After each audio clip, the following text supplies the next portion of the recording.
Well, what I prepared today was excuse me, a talk about what can be achieved through community action. So I'm coming to you from Huntsville, Alabama, roughly speaking, technically Madison, Alabama, and my day job is information security. But I also co-founded Indoor Air Care Advocates with my wife, Sarah, and our friend, Jennifer. And we've accumulated some good examples of community action, and we'll weave in a little bit about the technical correctness aspect too. So Indoor Air Care Advocates, I should say, supports parents and caretakers and teachers and community members in getting schools to understand and adopt the contemporary recommendations for proper ventilation of schools. And we follow authoritative experts like ESHRE and EPA to try to build a coherent picture out of the diversity of guidance. And you can get our welcome email and our advocacy guide at tinyurl.com/better-school-IAQ. So the experts have spoken, and they've said that standard ventilation rates that you would encounter in mechanical code are not enough. And this is according to the American Society of Heating, Refrigerating, and Air Conditioning Engineers. How much is enough? If you look on the right-hand side here, we've spreadsheeted it out a little bit, and we find that it's between roughly 2 to 5 times what you'd get with mechanical code. That's where the recommendations kind of center. All right, and then there's also a new standard that Joey Fox mentioned called ASHRAE Standard 241, and this is about 3 to 4 times what's required by mechanical code. So that's during times when you would have a reason to reduce infection risk. So the impact of meeting these can be a 70 to 80% decrease in exposure and transmission.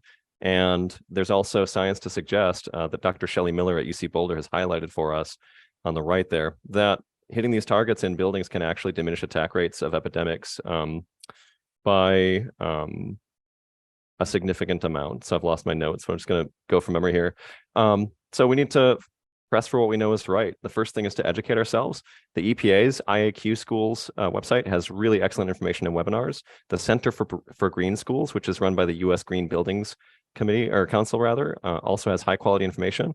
Our blog has a lot of information that points to authoritative sources as well. Once we've educated ourselves, we can help our friends and community members connect the dots and understand that schools don't have to be petri dishes. We can speak at Board of Education meetings, and we can write op-eds for our local papers. On the right, you have an op-ed here that I co-authored with a co-founder of Protect Their Future. And this op-ed not only educated some people, but also got us connected with more people who are looking to work on this problem, including people from the Pew Charitable Trusts. So a part of speaking out is sometimes connecting with more people who want to help with that problem. The next thing we need to work on is getting schools to meet code to start with. Our measurements that parents have taken across the United States really confirm what the experts have said, which is that schools don't meet code, generally speaking. And so it's no wonder why people call schools petri dishes and why schools are having a doubling of absenteeism when they're trying to carry on their business as usual with a whole new way for kids to get sick, right? It's just not working so well. It's important to note that many schools don't really know that if their carbon dioxide is exceeding 1100, they're very, very likely not meeting code. And there are even more aggressive benchmarks that have been set by the CDC in 2020. So we've been lending carbon dioxide monitors to faculty and to students. And there are also programs through the US government, like the EPA, through their regional indoor air coordinators. They can lend CO2 monitors, depending if they have them. And then also the Department of Energy's Efficient Healthy Schools campaign absolutely does have CO2 monitors and will lend them to schools. So these are helping us quantify what the problem is. And the bottom line is that we just need those schools that have problems to get a testing, adjusting, and balancing to get back in spec.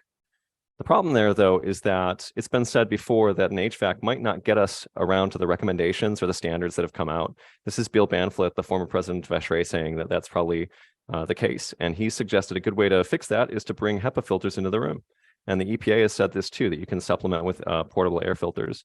So that's how we bridge the gap between HVAC and what it can do, and then the recommendations and standards. So here as an example, we have Effie Greathouse, who started Safe Indoor Air for Oregon Schools.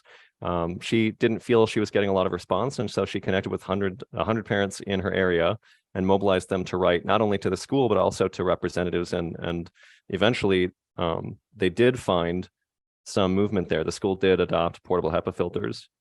Another person in California, Lisa McConchie, felt not listened to. And this is, I believe, a school board president. I don't have my notes, but person who you would think, has a hand in deciding things, right? And just felt unlistened to. So she assembled a straightforward presentation that you can get from her website, lisalamacanchi.com/clean_air_advocates. And she prevailed, and they now have about 10 times the clean air in that classroom. So another example is if your school isn't working with you, try pivoting. We've encountered a school that thought that their feelings about their confidence in their systems were a better air quality measure than our CO2 monitors could bring them. So we just moved a little bit east to another school district.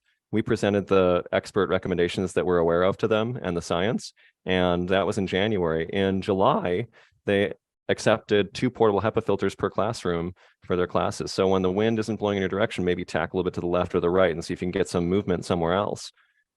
In summary, we really need schools and legislators to appreciate the significance of the opportunity at hand.